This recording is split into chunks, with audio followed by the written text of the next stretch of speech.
Hello everyone, welcome back to our channel Anu Telugu diaries. అందరూ కూడా బాగుండాలని మనస్ఫూర్తిగా కోరుకుంటున్నాను. యాక్చువల్లీ ఏం జరిగిందంటే నిన్న సండే మండే 2 days వ్లాగ్స్ తీశాను. ఆ వ్లాగ్స్ రెండు కూడా కంబైన్ చేసి ఒకటే వ్లాగ్ కింద ఎడిట్ చేసి అప్లోడ్కి పెట్టి 11 o'clockకి షెడ్యూల్ చేశాను. But unfortunately YouTube community guide lines follow అవ్వలేదు అని చెప్పి వీడియోని డిలీట్ చేశారనమాట.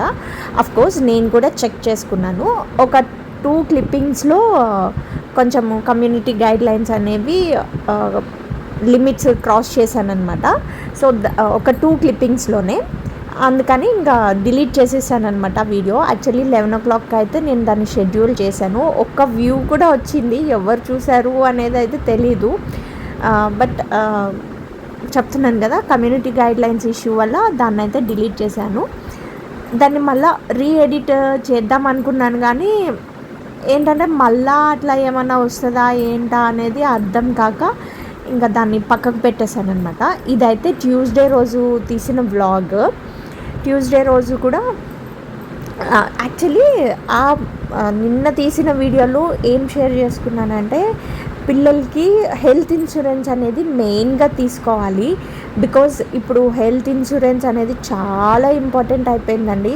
ఇప్పుడు పెద్దవాళ్ళకి ఎట్లున్నా మనం అడ్జస్ట్ అవుతాం, కానీ పిల్లలకి వచ్చేసరికి అరచేతిలో పిల్లల్ని పెట్టుకుని చేతిలో మనకి క్యాష్ ఆ టైంకి ఉంటుంది, ఉండకపోవచ్చు. We can't imagine the situation ఆ టైంకి. కాబట్టి ఇన్సూరెన్స్ ఉంటే అట్లీస్ట్ పిల్లల వరకన్నా ఇన్సూరెన్స్ ఉంటే ఎంతో కొంత హెల్ప్ఫుల్ అవుతుంది కదా. సో దయచేసి అందరు పేరెంట్స్ కూడా మీకు ఎట్లున్నా సరే అట్లీస్ట్ పిల్లల వరకన్నా ఇన్సూరెన్స్ తీసుకునేలాగా జాగ్రత్త పడండి. ఎందుకంటే పిల్లలకి ఎడ్యుకేషన్ కోసం ఎంతైతే ఎక్స్పెక్ట్ చేసి ఎంతైనా మనము ఇది చేస్తున్నామో, వై హెల్త్ ఇన్సూరెన్స్కి వచ్చేసరికి ఎందుకంత నెగ్లెక్ట్ చేస్తున్నారో అర్థం కావట్లేదు. సో ఎప్పుడు ఏ సిచ్యువేషన్ ఎట్లా వస్తుందో మనకి తెలియదు, కాబట్టి we have to take care of everything. అంతవరకు రాకూడదు అనే అనుకుందాము, బట్ వస్తే మాత్రం అప్పటికప్పుడు పరిగెట్టాలి అంటే అవ్వదు, కాబట్టి ముందే జాగ్రత్త పడడం మంచిదన్నమాట.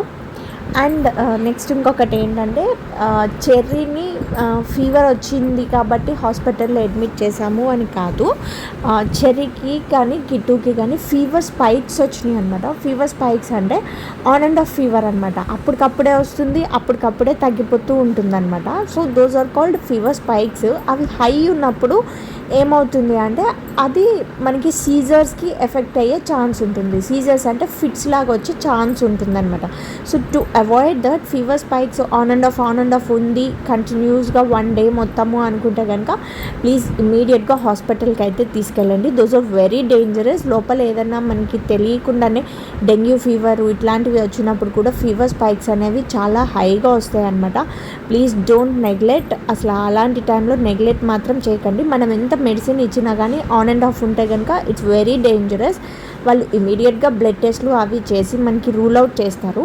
అండ్ నెక్స్ట్ ఇంకొకటి ఏంటంటే, హాస్పిటల్కి వెళ్ళిన తర్వాత డాక్టర్స్ ఊరికే టెస్టులు రాస్తున్నారు అట్లా ఇట్లా అనుకుంటున్నాం, కానీ in one way it is very best thing that మనము రిపోర్ట్స్ చూసుకున్న తర్వాత రూట్ కాజ్ ఏంటి, ఎందుకు వస్తుంది అనేది ఫైండ్ అవుట్ చేయగలుగుతాం. కాబట్టి ఇట్స్ బెటర్.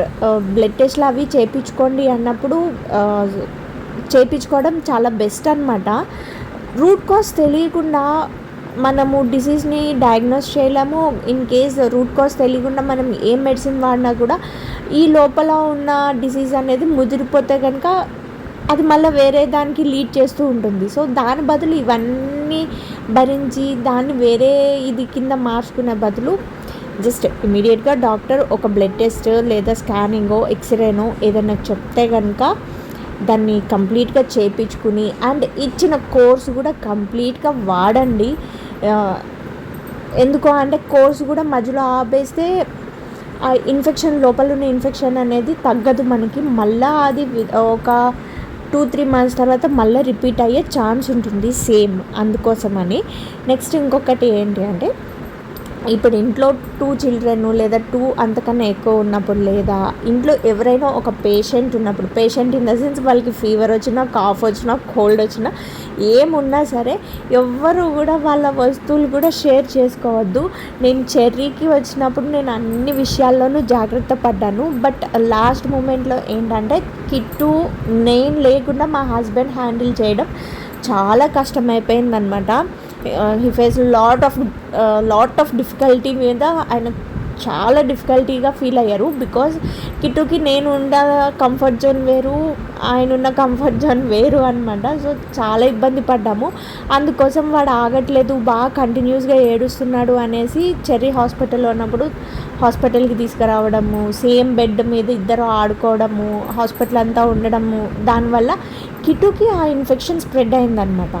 అండ్ దట్టు ఇంటికి వచ్చిన తర్వాత కూడా వాళ్ళకి ఒకేసారి తినిపించడము, వాటర్ ఒకే గ్లాసులు ఇవ్వడం ఇట్లాంటివి ఏం చేయలేదు. కానీ but eye shade common bedsheet, ఇద్దరు ఒకటే బెడ్షీట్ కప్పుకున్నారు. సో దాని నుంచి కూడా ఇన్ఫెక్షన్ అనేది ఎక్కువ స్ప్రెడ్ అయిందనమాట. సో ప్లీజ్ దయచేసి ఇంట్లో ఎవరైనా పిల్లలు ఉన్నప్పుడు మాత్రం అసలు కామన్గా బెడ్షీట్ కూడా వాళ్ళకి యూజ్ చేయనివ్వద్దు. Please keep in mind, because చిల్డ్రన్కి మనకేమన్నా అయితే మనం చెప్పుకోగలుగుతాం, కానీ పిల్లలకి ఏమన్నా అయితే వాళ్ళు చెప్పలేరు. కాబట్టి సో ప్లీజ్ మైండ్ దట్. అది ఎవరమైనా ఒకటేనండి. మనకైనా ఏదైనా కొంచెం హెల్త్ ఇష్యూగా అనిపించింది అంటే మన థింగ్స్ మనం సెపరేట్గా పెట్టుకోవడం చాలా బెస్ట్. ఇంట్లో అన్నిటితో మాత్రం కలుపుకోకండి. ఇదేమి కరోనా వైరస్ లాగా ఏదో పెద్ద వైరస్ స్ప్రెడ్ అయిపోతుంది కాదు అనుకుంటాం, కానీ దేనికి ఉండే ఇది దానికే ఉంటుంది. ఎక్స్పీరియన్స్తో చెప్తున్నాను. పెద్దోడికి వచ్చింది కాబట్టి చిన్నోడికి కూడా స్ప్రెడ్ అయిందనమాట. డాక్టర్స్ అదే చెప్పారు. చిన్న జ్వరమైనా అనుకుంటాము, ఏమవుతుందిలే అనుకుంటాము, కరోనా వైరస్తో కంపేర్ చేసుకునేది ఏం కాదు అనుకుంటాము. బట్ వన్స్ ఇన్ఫెక్షన్ అనేది స్ప్రెడ్ అయిన తర్వాత బాధపడే వాళ్ళకే తెలుస్తుందన్నమాట ఆ నొప్పి అనేది. అందుకోసమే క్లియర్గా చెప్తున్నాను. సో ఇంతే ఇన్ఫర్మేషన్స్ అనమాట. నేను నిన్న తీసిన వీడియోలో కూడా ఇచ్చింది, బట్ అన్ఫార్చునేట్లీ వీడియో అయితే డిలీట్ చేయాల్సి వచ్చింది. So that's all for today. చెర్రీకి అయితే లంచ్ బాక్స్ అన్నీ ప్రిపేర్ చేసేసాను. Cherry is happily going to school అనమాట. See how he's jumping. So he's also going actively. కొంచెం స్టడీస్లో అయితే ఇంకొంచెం పికప్ అవ్వాలి చెర్రీ, బికాజ్ చాలా లాంగ్ డేస్ లీవ్ తీసుకున్నాం కాబట్టి కొంచెం స్లోగా పికప్ చేద్దాము అని అనుకుంటున్నా. అండ్ నెక్స్ట్ ఇప్పుడైతే రివిజన్ టెస్ట్స్ అయితే స్టార్ట్ అయినాయి స్కూల్లో. So I don't know how he's writing all those, but ఇంకా పికప్ అయితే కావాలి. మేబీ దసరా హాలిడేస్లో ఏమన్నా తను కంఫర్ట్గా ఉండి కాన్సన్ట్రేట్ చేస్తే మాత్రం చదివిస్తాను. అదర్ దాన్ దట్ తను ఏమన్నా ఇబ్బంది ఫీల్ అవుతున్నాడు అంటే కనుక నేను అస్సలు ఫోర్స్ చెయ్యనండి. I can't force him to read or write. తను ఆడుకుంటేనే తనకి నచ్చినప్పుడు చదువుకుంటాడు, రాసుకుంటాడు. అలాంటి టైంలో కాన్సన్ట్రేషన్గా నేను కూడా నా వర్క్ ఆపేసి కూర్చుని, అది 1 అవర్ అయినా 1.5 అవర్ అయినా సరే ఆ టైంలోనే తనకి కూర్చుని చెప్తానమాట. అండ్ ఇంకా లంచ్లోకి చెర్రీకి అయితే లెమన్ రైస్ చేసి ఇచ్చాను, నిమ్మకాయ పులిహోర. మాకైతే మాత్రం తోటకూర పులుసు పెట్టాను అనమాట. అది రెసిపీ కూడా షేర్ చేశాను. Thank you so much for watching this video. రేపు ఇంకొక మంచి వీడియోతో మీ అందరి ముందుకే వచ్చేస్తాను. Until then please subscribe. If you like this video, please like, share, comment and subscribe to my channel Anu Telugu Diaries. Thank you so much.